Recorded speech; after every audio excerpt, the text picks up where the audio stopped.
তুমি চাইলে আমাদেরও একটা প্রেম হতো, একটা বিকেলে গল্প হতো, বাদামের আড্ডায় ভালোবাসা জমা হতো, কয়েকটা বৃষ্টির গল্প হতো, বৃষ্টির জলে স্মৃতি জমা হতো, ভালোবাসাবাসি হতো।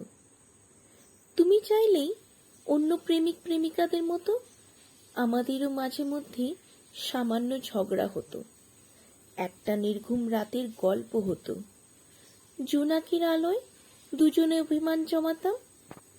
তুমি চাইলেই আমাদের একটা সংসার হতো, একটা চিলেকোঠার মতো ছোট্ট ঘর হতো, একটা রুম, একটা সোফা সেট, একটা টিভি, একটা আলমারি, ডাইনিং টেবিল ইত্যাদি আসবাবপত্র দিয়ে ঘরটা মনের মতো সাজানো যেত।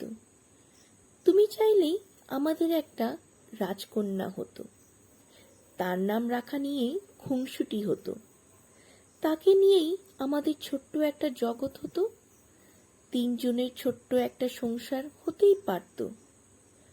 তুমি চাইলেই একসাথে বয়স্ক হওয়া যেত, চাকরি থেকে দ্রুত অবসর নিয়ে বিশ্ব ভ্রমণে যাওয়া যেত, একটা বরফের গল্প হতো, বরফের আভায় স্মৃতিচারণ হতো, তাই তোমাকে পাশে থাকার প্রতিশ্রুতি দেওয়া যেত।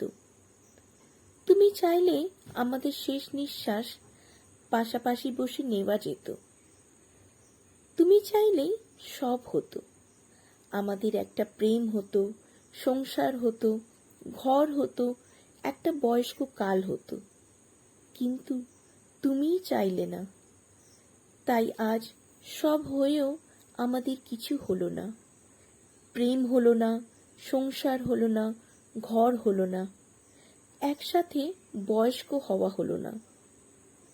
তুমি চাইলে না বলেই আমাদের সব হয়েও আমাদের কিছু হলো না, আমাদের কিছুই হলো না।